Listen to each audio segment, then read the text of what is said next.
Salut tout le monde, j'espère que vous allez bien. Alors ce dimanche, j'aimerais vous partager ma méditation sur l'évangile tiré de Marc 13, les versets 24 à 32.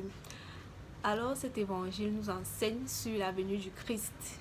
On nous dit le Christ viendra, mais on ne sait pas quand est-ce qu'il viendra, pas même les anges ne savent, et uniquement le Père sait quand est-ce qu'il viendra.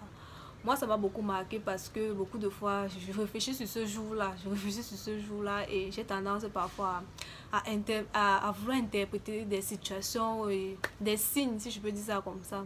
Et donc, beaucoup de fois, peut-être quand il y a une situation, tu te demandes si c'est à la venue du Christ, ou un climat, tu te demandes si c'est déjà la venue du Christ. Bref, donc je suis beaucoup plus concentrée sur cette venue-là, ce jour de sa venue.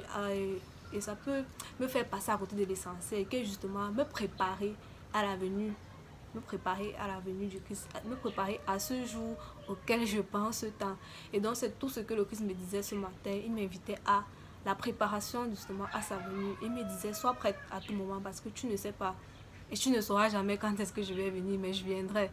Donc il me disait de me préparer. Et je prenais vraiment encore ça au sérieux, non? C'était un peu comme une mise en garde, mais également comme un éveil. Il me boostait encore ce matin, vraiment, et je prenais cela au sérieux. Et j'étais encore plus consciente que jamais pour me préparer, surtout pour nous chrétiens qui voudrons cette vie éternelle-là, qui est justement le connaître et le servir. Connaître et servir Dieu, en fait. Il me disait, prépare-toi, sois plus proche de moi plus que jamais, en fait.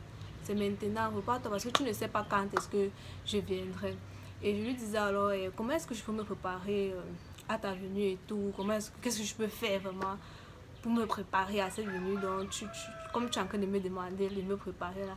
Et il me disait tout simplement, aime et que ta vie témoigne de moi, en fait. C'est tout ce qu'il me disait. Aimer dans tout son sens vraiment. Et partout où je te trouve, aimer quotidiennement, c'est une sorte de préparation, tout simplement, vraiment. Et je lui disais vraiment merci, merci pour cette façon cet éveil là, non, parce que je ne voyais pas forcément les choses comme ça. Et je lui disais encore vraiment merci. Et au verset 27, on nous dit, les élus, si tu veux être parmi les élus, on nous dit qu'il viendra des quatre côtés du ciel, prendre les élus et tout. Si tu veux justement être parmi les élus, si tu veux être parmi ceux que le Christ choisira, prépare-toi. Sois plus proche du Christ plus que jamais. Ta prière tous les jours, la prière doit être une prière qui porte du fruit, une prière qui témoigne, pas une prière là qui est non. Et c'est justement ça, en fait. Et moi je lui demandais la grâce d'être vraiment constamment dans cette préparation là, et intentionnellement aussi bonne, parce que je lui demandais vraiment de me purifier, mes pensées, mes actes et tout. Et ainsi je pourrais vraiment être prête pour sa venue. Donc bonne méditation à toi, bon dimanche et à la prochaine.